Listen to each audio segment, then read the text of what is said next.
Music is more important now than ever. Hey y'all, welcome back. Thanks for checking out another video. If you're new here, I'm Emily Bowie. I'm an audio engineer and educator, creating content that will hopefully be beneficial to you in any of the music and audio fields, such as mixing, recording, mastering, and just really helping you in your musical journey. I appreciate you being here. If you don't mind, go ahead and hit that like button. It really helps me out. I don't know why, but YouTube keeps sending me these little emails telling me to get my audience to like the videos. So, I don't know. Let's see if it works. Help me out. Hit that like button. And also, if you do tend to like the content here, go ahead and hit the subscribe button so that you don't miss out on any new videos that I post. In this video, I kind of just wanted to talk to y'all a little bit. Kind of reflect on the past year, 2023, because as of today, it is Thursday, December 28th. So we're just about wrapping up and putting to bed 2023. I've got like 3 big takeaways from this year. And before I go any further, I just want to say that these are all my opinions. They're my thoughts that I've accumulated when reflecting back on the past year and kind of what we're doing here on this channel. But the number one thing that I've been reflecting on is, like I stated at the beginning of this video, music is more important now than ever, I think.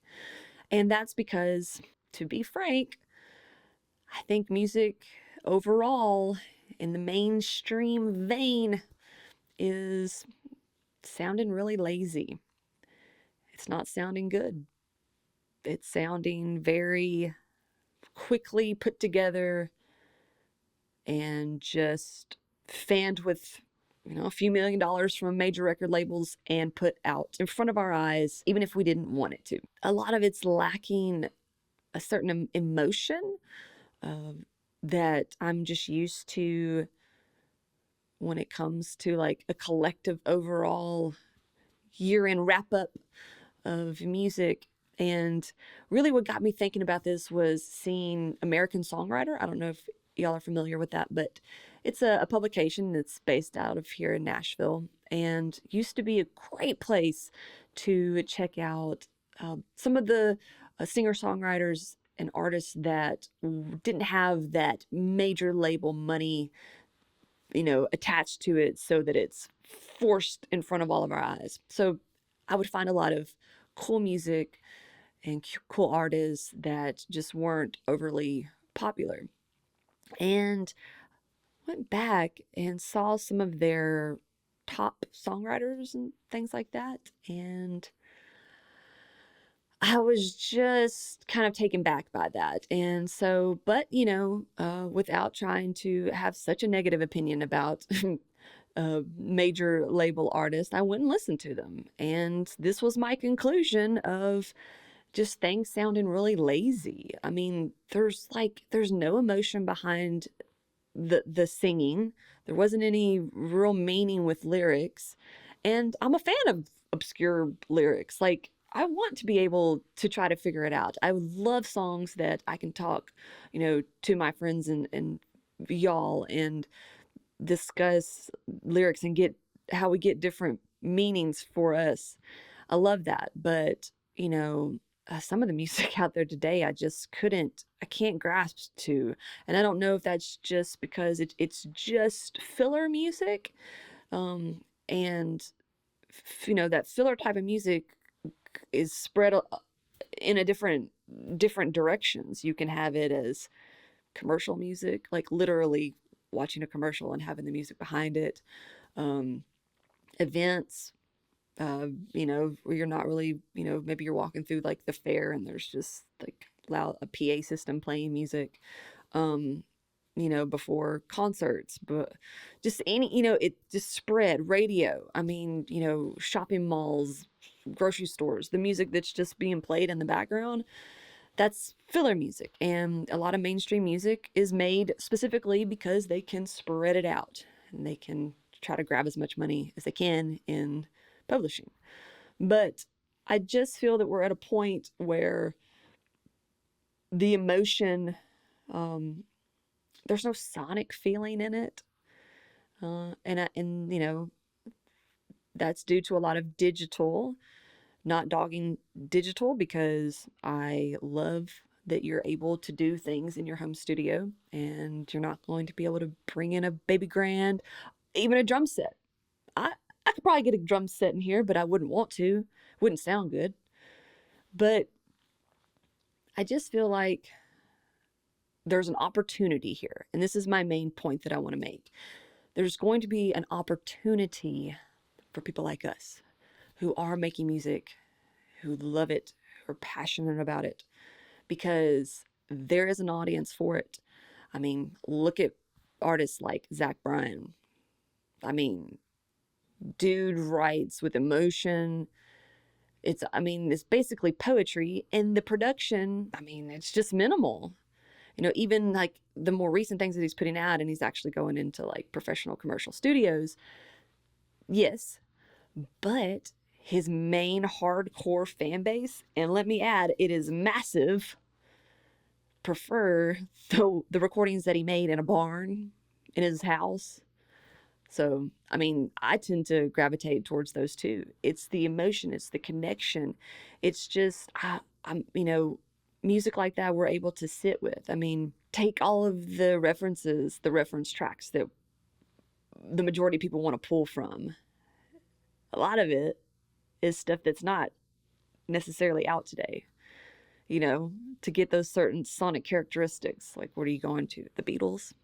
Probably. The opportunity is going to be there for a lot of independent home studio artists. So grab it. Opportunity knocks. And there's a space for it. There's a need for it. So hopefully we can get a little bit more out of our music today, because there's going to be a lot of people wanting that, needing that, searching for it. So get your songs out in 2024. The second thing that I've kind of been reflecting back on this whole year is AI's role in music. Yep, artificial intelligence in music. I don't think it's going anywhere. And that's okay. I think it's a great, helpful tool in sound design, audio production, recording, even songwriting. I have a video that I'll leave up there or down in the description for you to check out about how AI has kind of helped me with writing. And, obviously, I don't think, you could do it. I don't think you'd get very good results. Like I said, we've got to get back to some emotion in music, something to grasp and not sound so lazy. But I do think that AI can help you with writing. If you're looking for certain words that maybe rhyme, you can quickly type that in there with your lyrics up. You can look for structure. You can say, I'd like to write a song. I'll just go back to Zach Bryan, as Zach Bryan would write. And so he has like a kind of a thing that he sets to, but, that might give you an idea of how that would flow. Is it a verse chorus, or is it a verse chorus, bridge? Is there one? You can kind of see where I'm headed when I say use it as a co-writer, or someone to kind of help you along. It's not going to write you a very good song all by itself, but with your idea, and if you can explain it right, just like you would to a person, your co-writer in person, then you can generate some pretty cool ideas like that. Also with the automatic mastering, I've got a video on that I'll leave in the description that you can check out, where Waves released a pretty cool mastering AI where you just drop your mix, your stereo mix in there, and it will master for you. And you've got a couple of different options for that. They all sound great. If you've got a good mix now, you can put that in there and it's going to sound really good. Like, it's going to sound comparable. You can even, drop in a reference track that it can kind of compare to. I'm always a little bit weird about that, because usually the files, if you can get a mastered wave file, excellent. But if you rip it off of like YouTube or anywhere else, it's not going to quite match up like the best result that you're looking for. But if you've got the wave file, definitely it's great to just be able to drop that in there and kind of level match that out. Because mastering, we're getting a little bit too cluttery in our mastering. We're doing too much. We're doing too much in our mixes, but we're definitely doing too much in our mastering. Because a master, I shouldn't be fixing anything in a master. I should be doing the work to get that to a level that's going to sound the best, right? Competing level. I'll say it. I want to go as high as I can. I know, like, well, loudness wars. Blah. I'm not trying to compete with anybody. Probably myself, but I want to be able to push that level as high as I can go without breaking apart any of those sonic characteristics, the feel, the emotion. I want it to sound pleasing. I want to be able to put a nice set of headphones on, or my speakers, even my car. I need it to sound good everywhere across the board, all different sources, right? I don't care what it sounds like when I'm listening to it on my phone like this, because that sounds like garbage to me anyways, and nobody should be checking their referencing their mixes or masterings through their phone like this. Don't do that. I don't care what it sounds like with that, because that's not how you should listen to your music. We should just be getting the levels right in mastering. We need it to sound great on all of our sources, and that's really coming from the volume level, our dynamics, right? We need to push that so that we can capture it and not have it floating everywhere, but also not having it too quiet. We need everything to be there in a nice, clear stereo image that comes through on a number of sources. And the AI mastering from waves, I mean, I'll throw waves out there. I don't like the results of any of the other ones. This is the only one that I've kind of, been like, okay, I get it. Like, it's just bringing the levels up. I think there's like a little bit of widening in there, but I don't think you have to use it. But it sounds great. So I embrace AI. However, I feel like where we're going to have some issues with AI in the future, and right now, definitely right now, it's already started, but people who are coming into audio engineering, such as mixing and mastering, especially in mixing, want a magic button. They want to grab a 2-track, put a vocal over it, or maybe add some things here and there, or record some electronic drums, like have a drum loop up from, Tune Track or something, or Slate drums or Trigger, whatever. But you've got these samples and you've made everything in the box, right? Now you want a magic button that's going to mix it, like an all-in-one. Or being told, oh, well, on the kick, you've got to boost at 50 hertz, and you've got to cut 400, and then you got to boost here, and a snare's got to be here. I wish I had $1 for every email that I got that was asking for exact EQ points for every instrument. There's not one. There's not one. There's some kind of guidelines. But now with drum samples, guitar samples, bass, everything, you can find a digital version of that you can play and compose an entire song. Those instruments, those virtual instruments, have already been processed, okay? They've been EQ'd, because if you're choosing presets of, I want a jazz bass or I want a metal bass, those have been manipulated. And so when you put those in there and then you want another set EQ point or compression point or any of that stuff in mixing. That's not a thing. Like, I have no idea what your instruments sound like. I have no idea what your goal for that stereo song is. There's no set points for any plugins. None. You have to do the work. You have to do the work. You have to educate yourself. You have to learn.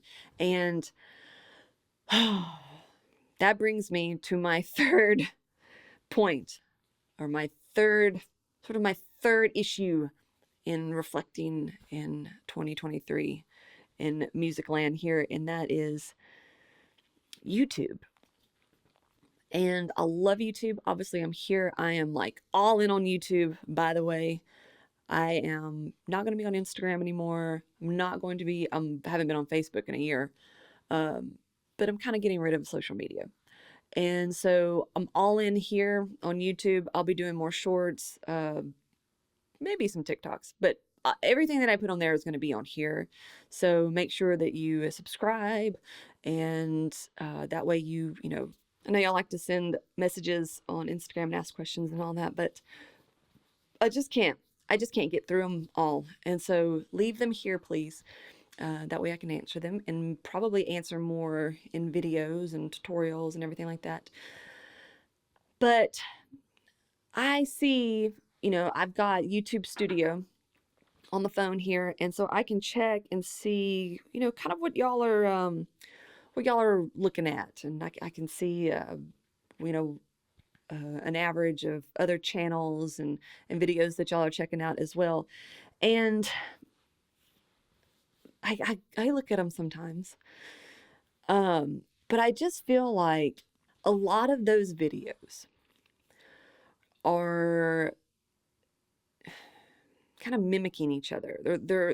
So if someone comes out, just like for example, we just did the compression into EQ into compression video, and I did a lot of research on that.